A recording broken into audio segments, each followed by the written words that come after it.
On the afternoon of November 2nd, 1944, at precisely 3:47, Lieutenant Bruce Carr found himself in a nightmare scenario high above Czechoslovakia.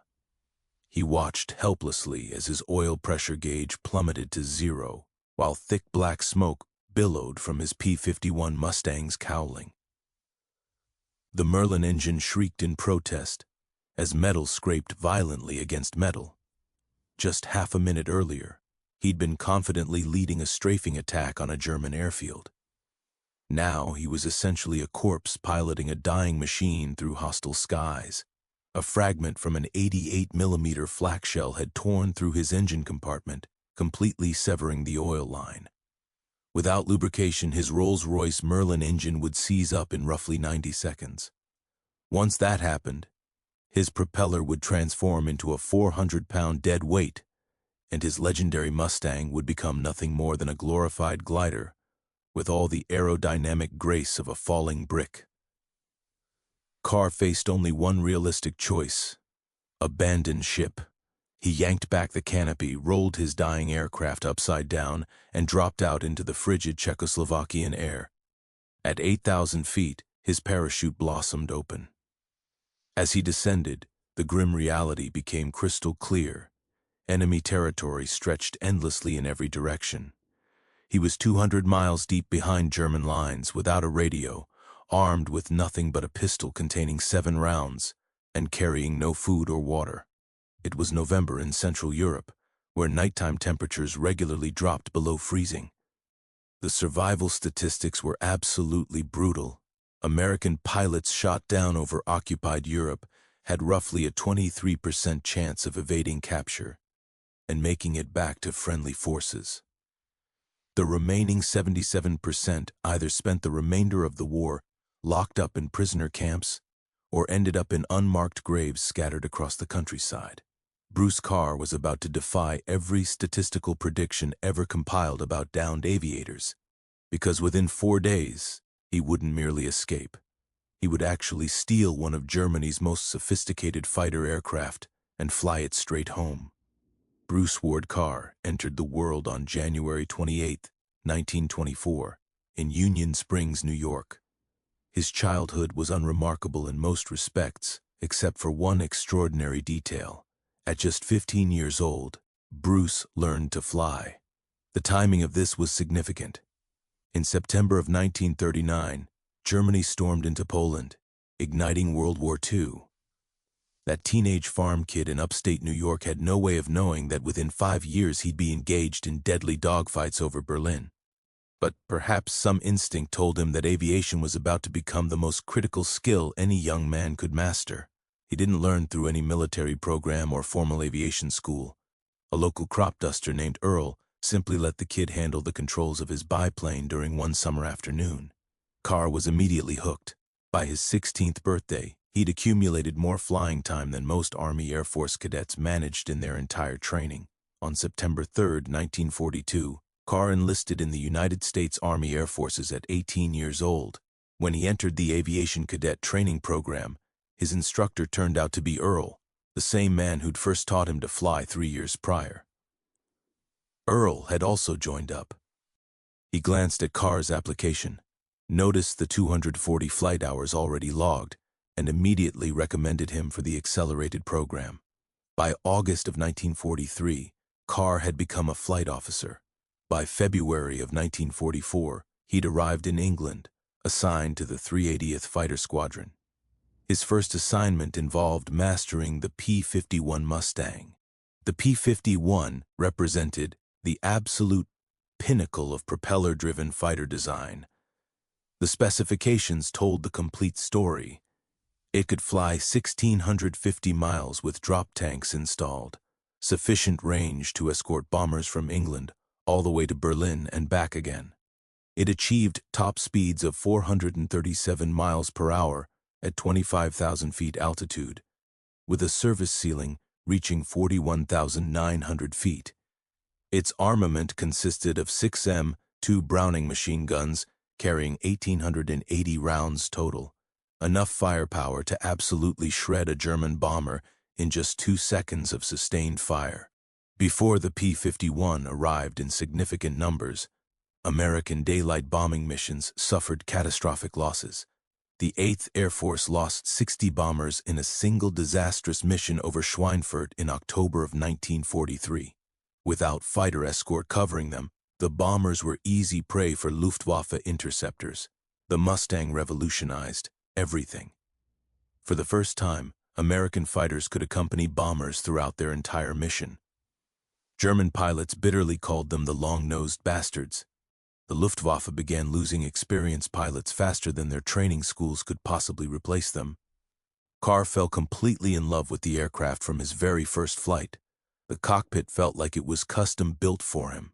The controls responded beautifully, the visibility was outstanding, and the raw power was absolutely intoxicating. He named his plane Angel's Playmate. He had absolutely no idea that within 8 months he'd be sitting in a radically different cockpit, one covered with German labels and decorated with a swastika on the tail.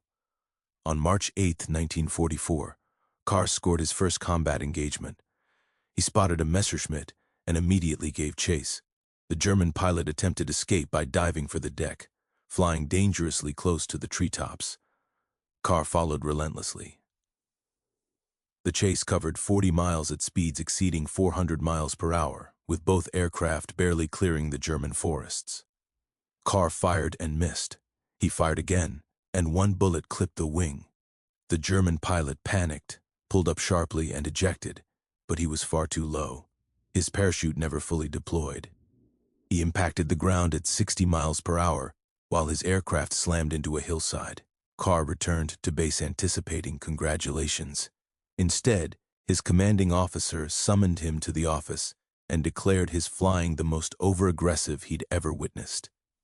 Carr was being transferred, and the kill wouldn't even count since technically the pilot had killed himself trying to escape. It was the first clear indication that Bruce Carr didn't think like other pilots. Where others perceived recklessness, he recognized opportunity. Where others accepted limits, he saw mere suggestions.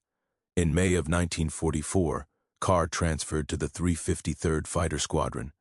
Known as the Pioneer Mustang Group, the first unit in Europe to fly P-51s in combat. These were the absolute best Mustang pilots in the war, and Carr fit right in. On June 17th, just 11 days after D-Day, Carr scored his first official kill, sharing credit for destroying an aircraft over Normandy. 2 months later, he made second lieutenant. On September 12th, Carr's flight strafed a German airfield, destroying several bombers on the ground. During the return flight, they spotted 30 enemy fighters 2,000 feet below them. Carr didn't hesitate for even a moment. He dove straight in. Over the next 3 minutes, he shot down 3 German fighters. When his wingman sustained damage, Carr personally escorted him all the way back to friendly territory, sacrificing any additional kills to protect his fellow pilot. He received the Silver Star, the second highest combat decoration for valor. On October 29th, Carr destroyed 2 more aircraft over Germany. His total confirmed kills reached 7.5. He was officially an ace. 4 days later, his remarkable luck finally ran out. On November 2nd, 1944, Carr slammed hard into the frozen Czechoslovakian ground. The parachute landing was anything but gentle. His ankle twisted painfully on impact. It wasn't broken, but badly sprained. He quickly gathered his silk parachute and buried it beneath leaves. The Germans would absolutely search for him. They always did. He figured he had maybe 20 minutes before patrols arrived. Carr knew the airfield he'd been attacking sat approximately 5 miles north. He knew the Germans would naturally expect him to move south or west toward Allied lines. He knew his survival depended entirely on doing something completely unexpected, so he headed north, straight toward the enemy. The logic seemed counterintuitive but was actually quite sound. The Germans would search outward from his landing site, naturally assuming he'd be running away. They'd never expect him to move closer to their base. And if he was going to survive, he desperately needed supplies, food, water, possibly a weapon. The airfield had all 3. During the first day, Carr moved cautiously through the forest, carefully avoiding roads and traveling only at night. His flight suit provided minimal warmth. His ankle throbbed relentlessly with every step. He hadn't eaten in 18 hours.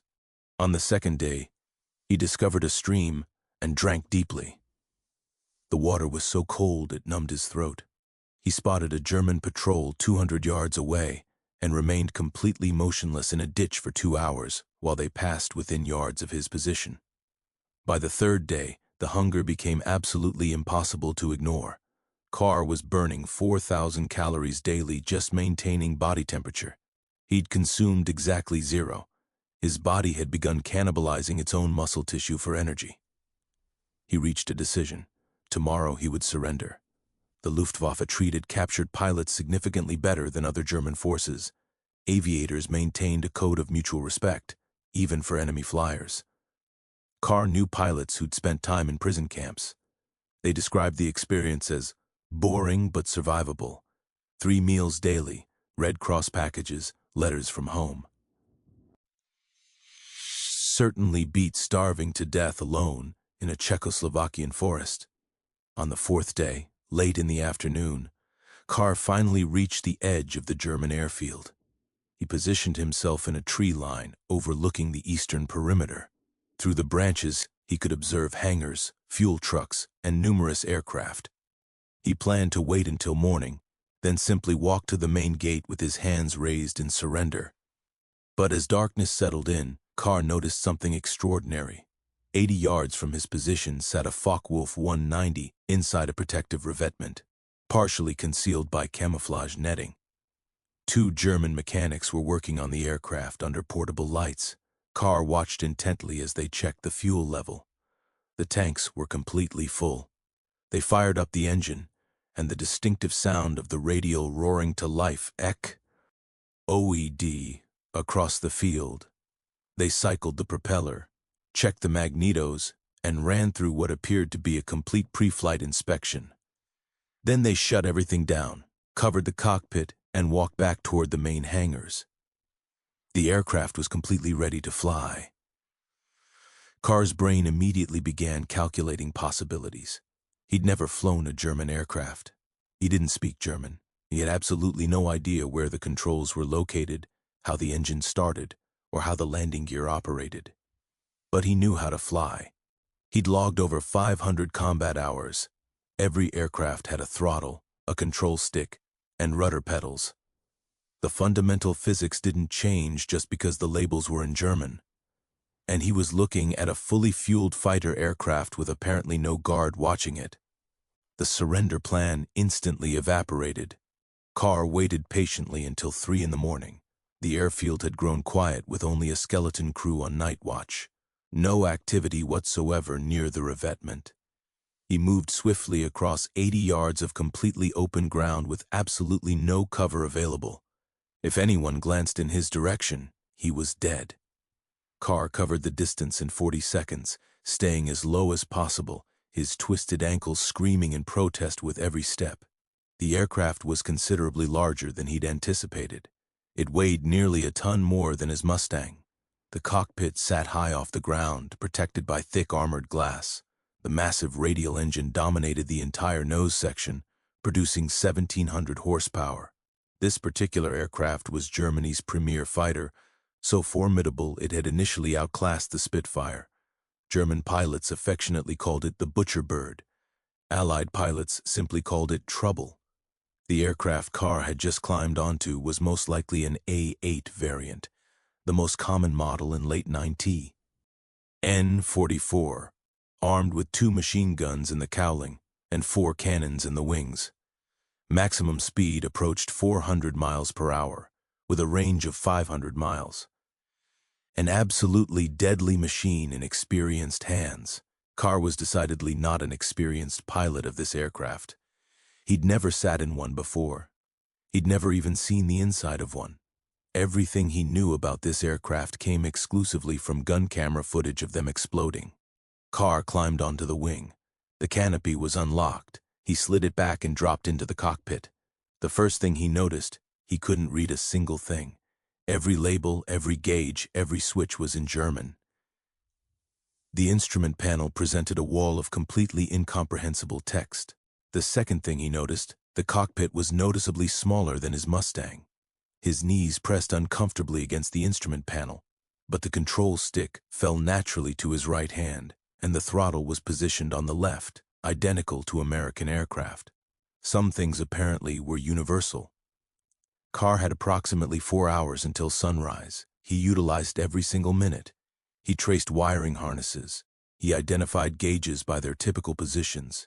Airspeed was usually top left, altimeter top center, engine instruments clustered on the right. He located the fuel selector, the magneto switches, and the propeller control. The starter mechanism was the critical piece. In his Mustang, it was electrical. In this German fighter, he had absolutely no idea. On the right side of the cockpit, he discovered a T-shaped handle with German text that vaguely resembled the word for starter. He pulled it experimentally. Nothing happened. He pushed it instead. A mechanical whine filled the cockpit. It was an inertia starter winding up like a massive spring-loaded toy. He let it spin for 10 seconds, then 20. Then he pulled the handle firmly. The engine coughed once, caught, and roared explosively to life. The noise was absolutely apocalyptic. 1,700 horsepower at idle still sounded like rolling thunder. Every single German on the airfield would hear it instantly. Carr had only seconds. He didn't have time to locate the runway. He didn't have time to check the brakes, the flaps, or the radio. He simply shoved the throttle forward aggressively. The aircraft lurched forward violently. The tail lifted almost immediately. This aircraft was distinctly nose-heavy and eager to fly. Through the pre-dawn darkness, Carr aimed between two hangars. Ground crew were already emerging, shouting and pointing frantically. At 60 miles per hour, then 70, the hangars rushed toward him with terrifying speed. At 90 miles per hour, Carr pulled back firmly on the stick. The aircraft leaped into the air, clearing the hangar roofs by what felt like mere inches. He was airborne in a stolen German fighter 200 miles behind enemy lines. Now came the genuinely hard part. The cockpit remained a nightmare of unfamiliar systems, but Carr methodically solved problems one at a time. Landing gear, he found a lever on the left console and pulled it. A satisfying mechanical thunk confirmed the gear had retracted. The aircraft accelerated noticeably. Compass, he identified the gyro compass and oriented himself west-southwest toward France, toward Allied lines. Altitude, he climbed initially to 500 feet, then reconsidered. At altitude, he'd be visible to German radar, to German fighters, and to every anti-aircraft battery tracking anything that moved. He dropped to treetop level, just 50 feet above the ground at 280 miles per hour. The Czechoslovakian forest became a green blur streaming beneath his wings. This was absolutely insane flying. One mistake, one inattention, and he'd cartwheel through the trees at 300 miles per hour. But at treetop level, he was completely invisible to radar. He was too low for flak batteries to engage effectively. He was too fast for ground troops to acquire as a target. The fuel gauge indicated full tanks. The aircraft had a range of approximately 500 miles. France lay 200 miles away. He had margin for error. For 45 minutes, Carr flew west as the sun rose behind him. The terrain gradually transformed from dense forest to open farmland to the heavily scarred battlefields of eastern France. He crossed the front lines, and that's precisely when his problems truly began. Allied anti-aircraft gunners saw exactly what they expected to see: a German fighter flying at low altitude directly toward Allied positions. They immediately opened fire. 50 caliber tracers arced toward Carr from absolutely every direction. He was taking fire from his own side. He had no radio capability to announce himself, no method to signal that he was friendly. The aircraft still carried obvious German markings: the black crosses on the wings, the swastika prominently displayed on the tail. Carr did the only thing possible. He flew even lower and faster. He dropped to just 20 feet above the ground, hedge-hopping violently. The propeller wash kicked up clouds of dust from the roads below. French civilians dove desperately into ditches as he screamed overhead at full throttle. American soldiers fired rifles at him frantically. It seemed like every gun in France was shooting at Bruce Carr simultaneously. He later estimated that every single machine gun in existence took shots at him during that 30-mile sprint toward his home base. The aircraft took multiple hits. He could hear the impacts clearly, feel the shudders running through the airframe, but the German engineering held firm. The aircraft kept flying. Ahead, he finally recognized his airfield near Conflans, France, home of the 354th Fighter Group. He lined up for approach with no time for proper pattern work, no time for radio calls. The anti-aircraft batteries were already tracking him with deadly intent. That's when he discovered the final critical problem. The landing gear absolutely refused to come down. Carr pulled the lever repeatedly. Nothing happened. He pumped it desperately. Still nothing. He searched frantically for a backup system, an emergency release, anything at all. The landing gear operated on hydraulic pressure with a selector valve that directed pressure either to retraction or extension. Carr didn't know this crucial detail. He didn't know which lever actually controlled that valve.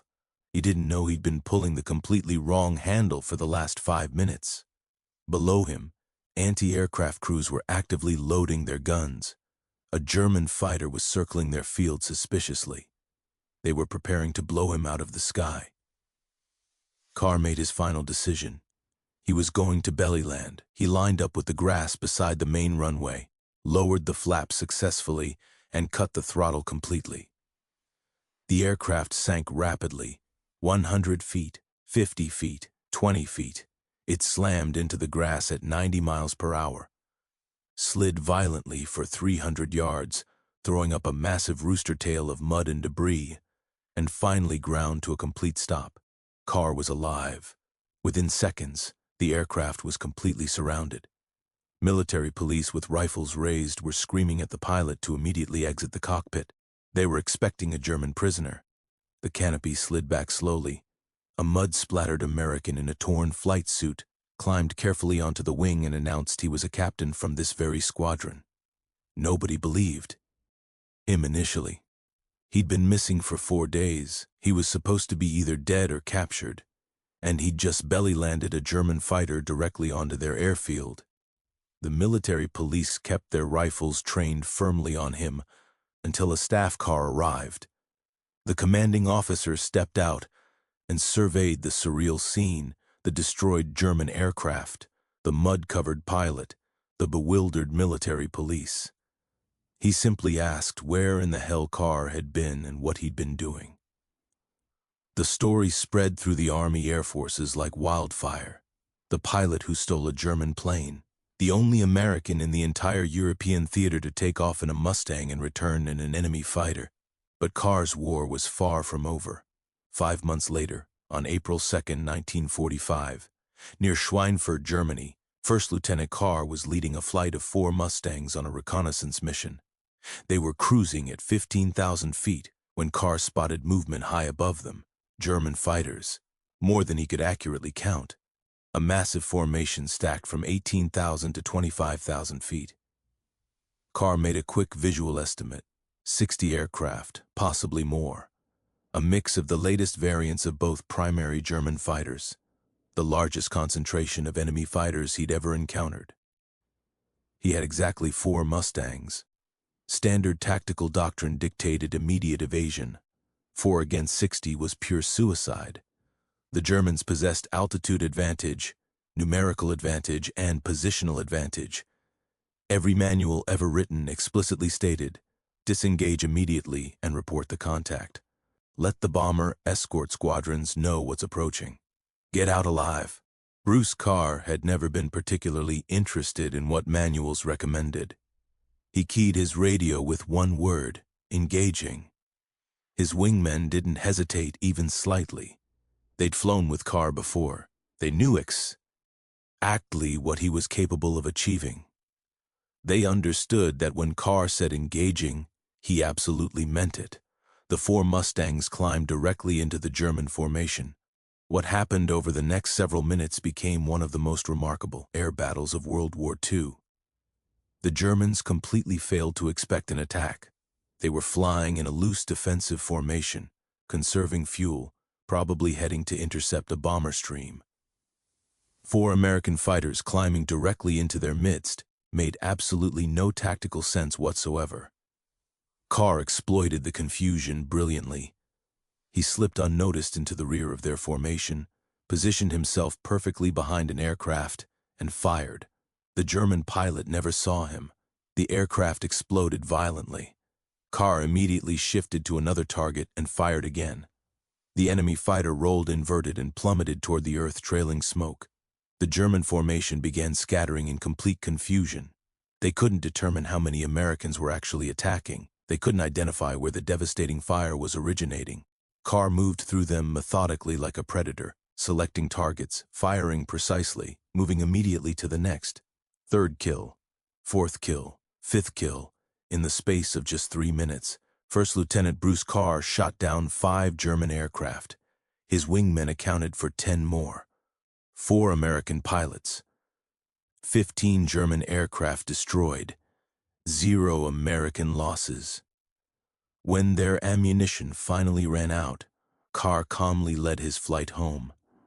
The surviving Germans, 45 of them, scattered across the German countryside in complete disarray.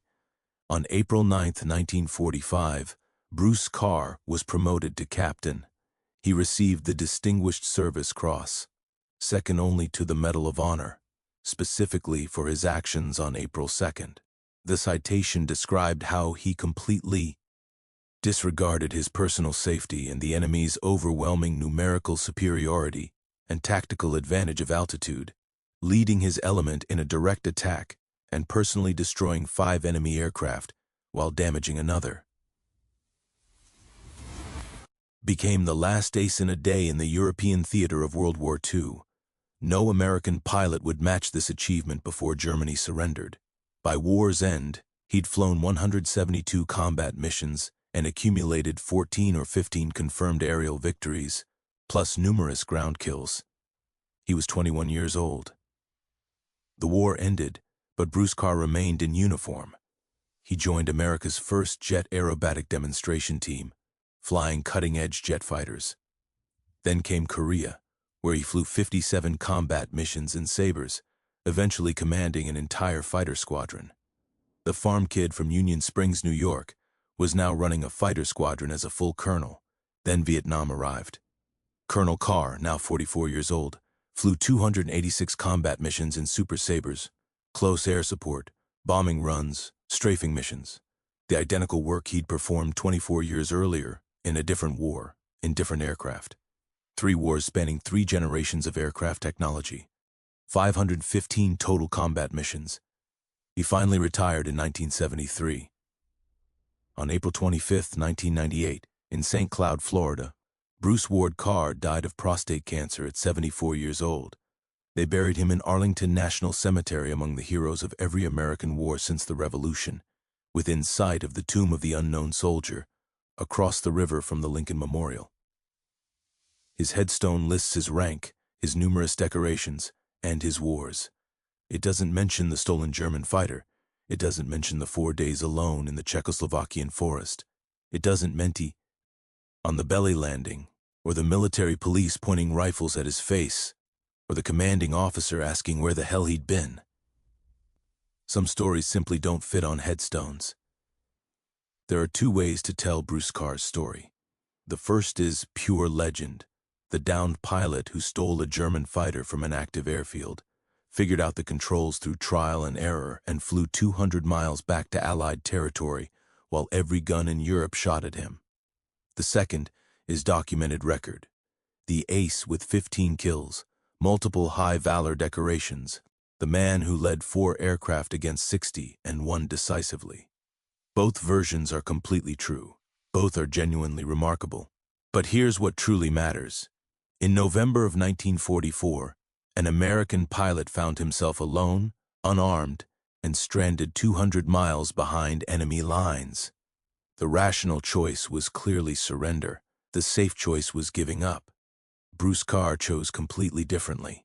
He looked at a German fighter aircraft covered in unfamiliar instruments and saw not an insurmountable obstacle, but rather an opportunity waiting to be seized. He climbed into a cockpit he'd never seen, started an engine he'd never operated, and flew an aircraft he'd never touched before. Not because he was reckless, but because he fundamentally refused to accept that his options were limited only to those that seemed conventionally possible. 4 months later, confronted with 60 enemy fighters while commanding just 4 friendly aircraft, he made the identical calculation. The rational choice was obviously retreat. The safe choice was survival. He chose attack instead, and 15 German pilots never returned home. In 1997, just 1 year before his death, Colonel Carr flew one final time. He'd been invited to an air show in Florida. Carr, now 73 years old, arrived piloting a restored Mustang maintained in flying condition. He came in over the assembled crowd at 300 knots, just 50 feet off the deck, using the exact same aggressive approach he'd employed 50 years earlier while flying a stolen German fighter into a French airfield with his own side desperately trying to shoot him down. Some things apparently never change whatsoever. The crowd watched in amazement as a 73-year-old man, through a World War II fighter, through maneuvers that would challenge pilots, half his age, loops, rolls, high-G turns that pressed him into his seat with forces that would gray out younger men. When he finally landed, someone asked what he'd been thinking up there. He simply shrugged and replied that he'd been thinking the same thing he was always thinking: what's this airplane truly capable of? What am I truly capable of? Let's find out.